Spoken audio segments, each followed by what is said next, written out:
Hello everyone, good morning. সবাই কেমন আছো? আশা করছি সবাই খুব ভালো আছো, আর আমিও কিন্তু বেশ ভালো আছি।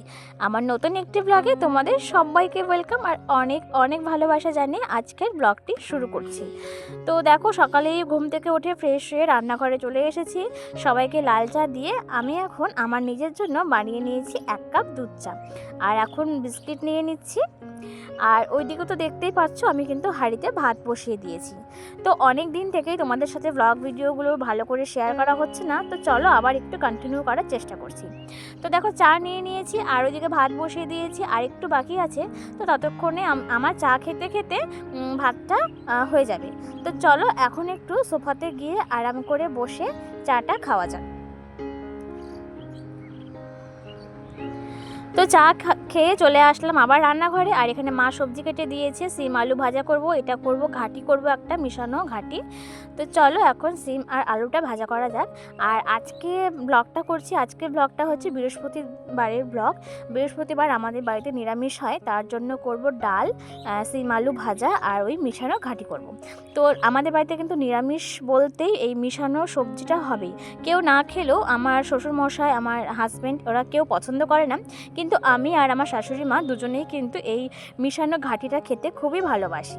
তো এখানে সিম আলু ভাজাটা হোক, আর এখানে দেখো সবজি, মূলা, ডাঁটা, এগুলো দিয়েছি, পেঁপে এগুলো দিয়েছি সেদ্ধ হতে, কারণ এগুলো দিয়ে করব একটা ডাল।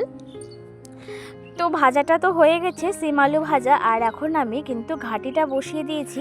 এর মধ্যে আছে মিষ্টি কুমড়া, বেগুন, আলু, কপির ডাঁটা, মূলা, এগুলো দিয়ে কিন্তু বেশ একটা ঘাটি বা চচ্চড়ি বলতে পারো, খেতে কিন্তু ভীষণ ভালো লাগে। তোমাদের কার কার ভালো লাগে অবশ্যই কমেন্ট করে জানিও। তো একটু সামান্য পরিমাণে জল দিয়ে আমি এখন ঢাকা দিয়ে দিব সেদ্ধ হওয়ার জন্য। তো কিছুক্ষণ পর চলে আসলাম আবার, ঘাটিটা কিন্তু আমার প্রায় হয়ে এসেছে। আর একটু ভালো করে কষিয়ে নিলে, একটু মাখা মাখা হয়ে গেলেই কিন্তু আমার ঘাটিটা কমপ্লিট হয়ে যাবে। গুড মর্নিং মাম্মা। ওঠো, আসো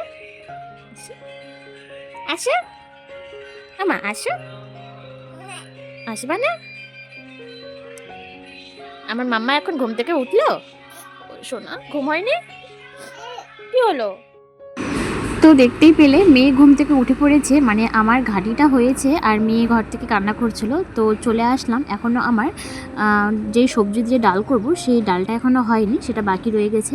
তো যাই হোক, আগে রুমে চলে আসলাম, মেয়েকে আগে একটু ব্রেস্টফিড করালাম। আর এইদিকে দেখো, ও পায়ে কিছুতেই মোজা পড়বে না, আর ওর হাতে একটু আমার চুড়িটা দিয়ে লেগেছে, তার জন্য কান্নাকাটি করছে। তো এখন যেহেতু একটু ঠান্ডা ঠান্ডা, তাই ঘুম থেকে উঠেই আমি কিন্তু ওকে মোজা, সোয়েটার, টুপি সব পরিয়ে দিলাম, কারণ বাইরে কিন্তু রোদ উঠলেও যেই হাওয়াটা হচ্ছে সেই হাওয়াটা কিন্তু বেশ ঠান্ডা। আর পায়ে তো আমি সারাদিনই মোজা পরিয়ে রাখি, তার কারণ আমাদের পাথর দেওয়া আছে, মার্বেল, সেই ঠান্ডাটা প্রচণ্ডভাবে ওঠে আর জুতো একদমই পরতে চায় না। তার জন্য আমি পায়ে কিন্তু ঘুম থেকে উঠেই আগে মোজাটা ঢুকিয়ে দিই, তারপরে তুমি যেখানেও খুশি হেঁটে হেঁটে ঘুরে বেড়াও। তো যাই হোক, ওর টুপি, সোয়েটার, মোজা পরানো কমপ্লিট, আর একটু আদর করে নিলাম, যেহেতু ঘুম থেকে উঠেই আমার হাত দিয়ে একটু হাতে লেগে গেল, কান্নাকাটি করছিল, তাই খুব খারাপ লাগছিল আর কি। তো ওইদিকে মেয়েকে ফ্রেশ করিয়ে দিয়ে ওর পাপার সাথে ও হচ্ছে বাইরে একটু গেল ঘুরতে, কারণ ঘুম থেকে উঠেই না সাথে সাথে ও কিচ্ছু খেতে চায় না, ঘুম থেকে উঠে আগে একটু খেলবে, মানে ঘুম থেকে ওঠার 15-20 মিনিট পর খাওয়ালে ঠিকঠাক আছে। তো ততক্ষণে ও খেলা করলো, আর ততক্ষণে আমি ডালটাকে ফোড়ন দিয়ে নিলাম। আর ততক্ষণে এইদিকে আমি এখন ওর ব্রেকফাস্টটা বানিয়ে নিই। আগের দিন রাতে 2টো খেজুর ভিজিয়ে রেখেছিলাম, আর এখন বানাবো সুজি, খেজুর দিয়ে করব সুজি। তো চলো, এখন 2টো খেজুর ভিজিয়ে রেখেছিলাম সারা রাত্রে, অনেকটাই নরম হয়ে গেছে। তো উপরের দিকে যে পাতলা খোসাটা হয় না, সারা রাত্রে ভিজিয়ে রাখলে নরম হয়ে যায়, তো ওটা ছিলতে কিন্তু খুব একটা বেশি প্রবলেম হয় না। তো দেখো, আমি এখন খেজুরের চোচাটা, আমি খোসাটা ছিলে নিচ্ছি।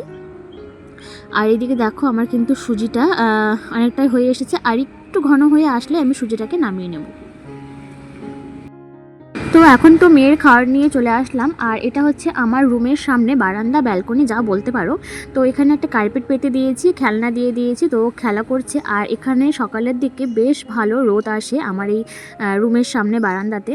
আর সকালের দিকে যে কোনো খাওয়াতেই আমার একটু প্রবলেম হয়, মানে সকালের দিকে খাওয়ার, মানে 1 চামচ ওর মুখে খাবার দেওয়া কতটা যে কষ্টকর, কী করে বোঝাবো, দেখতেই পাচ্ছ কতটা চিপে ধরে খাওয়ালাম আর কি। প্রথম 1-2 বার খাওয়ানোটাই কষ্টকর, তারপরে আবার একা একাই খেয়ে নেবে, মানে খাইয়ে দিলে তখন আবার একা একাই হাঁ করবে। তো খাওয়ানো কমপ্লিট করে ওকে নিয়ে চলে আসলাম নিচে। ওর ঠাম্মি আর পাপা বেরিয়ে গেল, আর বাড়ির সামনেই এই ফাঁকা জায়গাটায় আমার মেয়ে, আর দেখতেই পাচ্ছ বাড়ির পাশে বলতে পারো ওর বান্ধবী, মানে একদিন আগে পরে হয়েছে, আমার মেয়ে যেদিন হয়েছে তার পরের দিন ও হয়েছে। তো দুজন মিলেই কিন্তু এখানে এই সকালের দিকটায় রোদ্রে দাঁড়িয়ে দাঁড়িয়ে কিছুক্ষণ খেলা করে। তো আমিও ছেড়ে দিই, কারণ গায়ে একটু রোদটাও লাগে আর একটু খেলাধুলোও হয়ে যায় ওর। তো এখন ওই 10:30টার মতন বাজে, তারপরে কিছুক্ষণ খেলবে, 15-20 মিনিট খেলবে, তারপরে ওকে নিয়ে চলে যাব বাড়িতে। তো এখন হচ্ছে চলে আসলাম ছাদে, প্রচণ্ড রোদ, এখন 12:15টার মতন বাজে। তো ওই যে গুনগুনকে স্নান করাবো ছাদে, এই শীতের সময় ছাদের মধ্যে স্নান করে, কারণ নিচে স্নান করালে না প্রচণ্ড ঠান্ডা লাগে। আর ওকে দেখো, ও গাছে জল দিচ্ছে। তোমাকে আমি গাছে জল দিতে বলিনি তো, এটা তোমার স্নানের জল এনেছি, নিচ থেকে গরম জল এনেছি, আর ও সেই জলটা নিয়ে গিয়ে গাছে দিচ্ছে। মাম্মা, ওটা তোমার স্নান করার জল। গাছে জল দিতে ভীষণই ভালোবাসে, মানে ছাদে আসলেই যে কোনো জায়গায় যদি জল রাখা থাকে ব্যাস নিয়ে যাবে, গিয়ে গাছের মধ্যে সোজা দিবে ঢেলে। তো চলো গুনগুনকে এখন স্নান করিয়ে দিই। আর এই যে দেখো, এখানে হচ্ছে ওর জামা, ক্রিম সব নিয়ে এসেছি, কারণ স্নান করানোর পর সাথে সাথে যদি নিচে নিয়ে চলে যাই না তাহলে ঠান্ডা লাগবে। স্নান করানোর পর এখানেই ওকে ক্রিম ট্রিম মাখিয়ে জামা পরিয়ে কিছুক্ষণ রোদে রেখে তারপরে নিচে যাব, নিচে নিয়ে গিয়ে তারপরে ওকে খাইয়ে তারপরে ঘুম পাড়িয়ে দিব।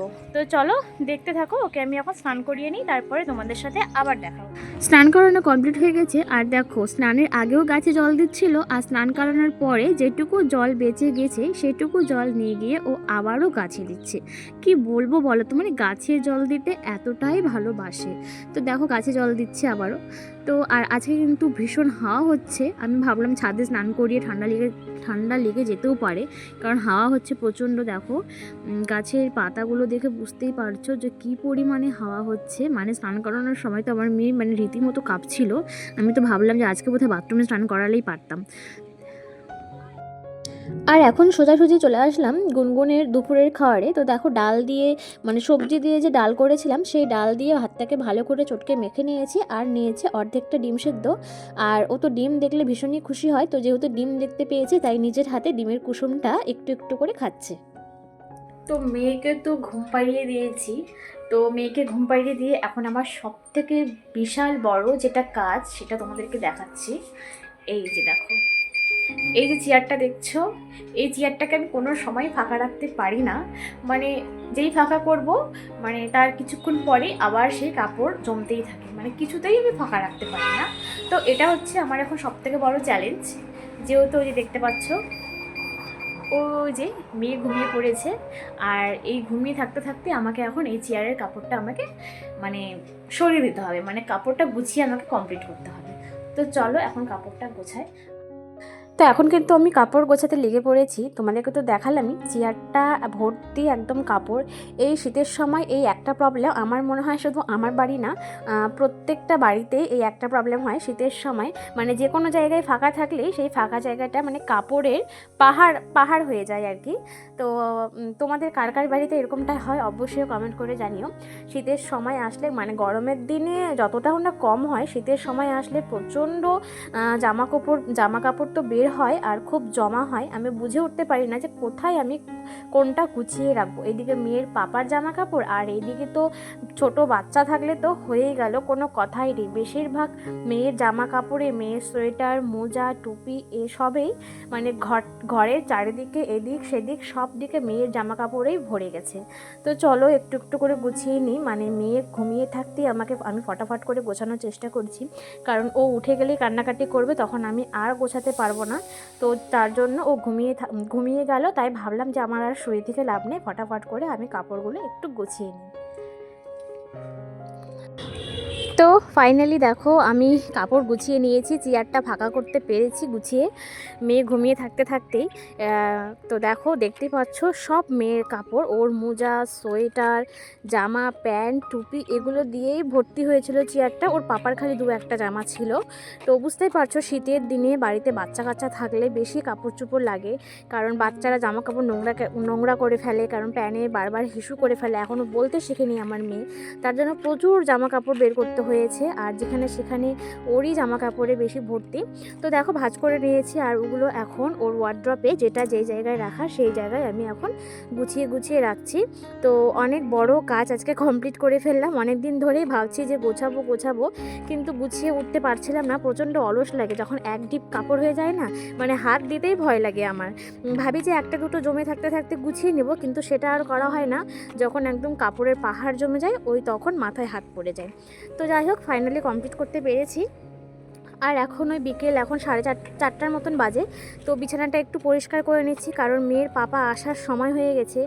আর বিছানা আমার মানে অনেকবার গোছাতে হয়, যেহেতু মেয়ে বিছানায় খেলাধুলো করে, লাফালাফি করে, খুব অগোছালো হয়ে থাকে। তো অনেকবার আমাকে গোছাতে হয়।